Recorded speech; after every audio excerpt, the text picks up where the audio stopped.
revenue collection has shown resilience despite the difficult economic climate. We bring in Adelaide Kekana, who's founder and director of Tax Co and Associate, who joins us to discuss this even further. Adelaide, very good evening to you once again. I'm hoping the line will be much better this time around. Talk to us about what might have been the biggest contributors to these increases we've seen. All right. Are you able to hear me now? Yes.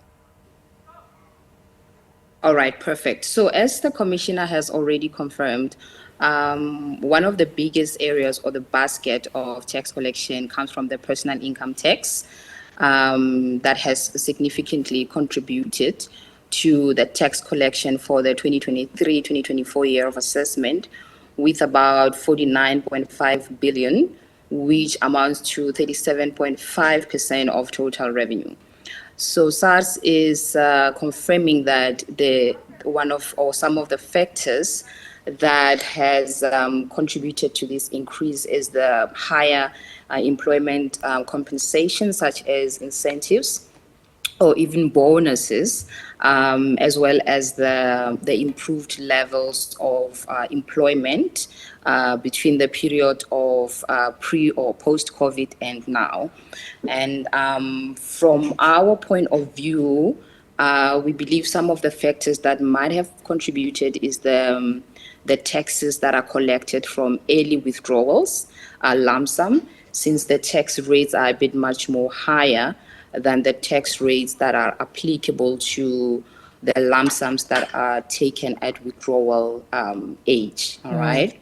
And one of the factors is the change that was made to the section 10101 and 2 with regards to the foreign income that is earned by South Africans. So in the previous year, any foreign income earned was fully exempt until this law was changed and amended in 2021, where they say only 1.25 million is exempt, and anything over and above will be taxable in South Africa. So that might also be one of the possible reasons why there has been such a huge jump between the prior year and the current financial year. And this huge jump happens despite some rather difficult economic times, just looking at the pockets of South Africans and how they're faring on a day-to-day basis. Absolutely. Another significant reason that might have contributed to these positive trends is the SARS compliance program that they have introduced not long ago that is able to detect fraudulent returns or fraudulent refunds. That has also been confirmed by the Commissioner of Oath, whereby when taxpayers attempt to fraudulently request a refund from SARS, the system picks up irregularities or information that wasn't there prior.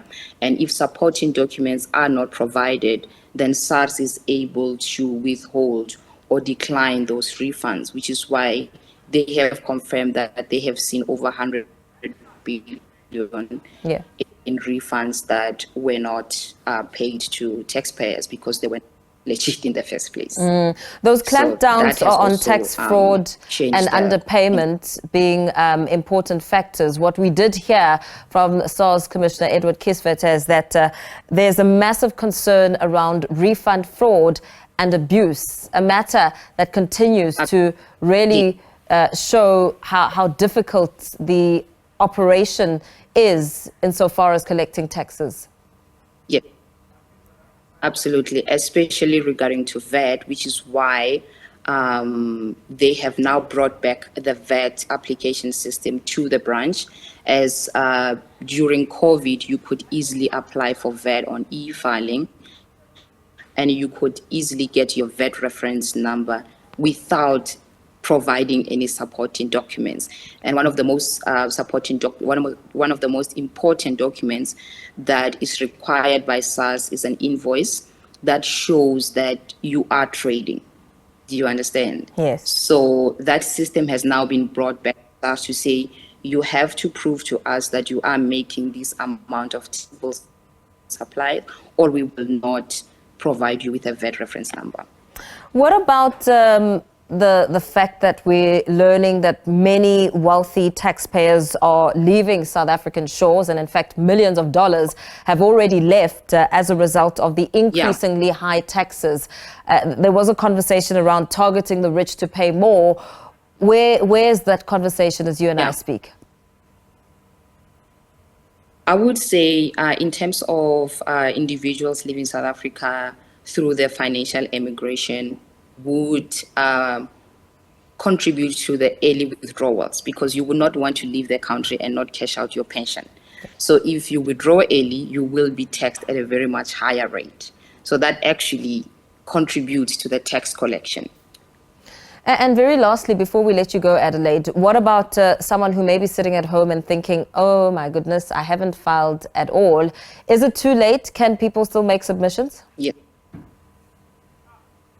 No, definitely they can still make submissions. Some might find recurring penalties, which is obviously not the end of the world, because they can still make payment arrangement with SARS. It's absolutely important to remain compliant with SARS, just to obviously avoid unnecessary interest and penalties.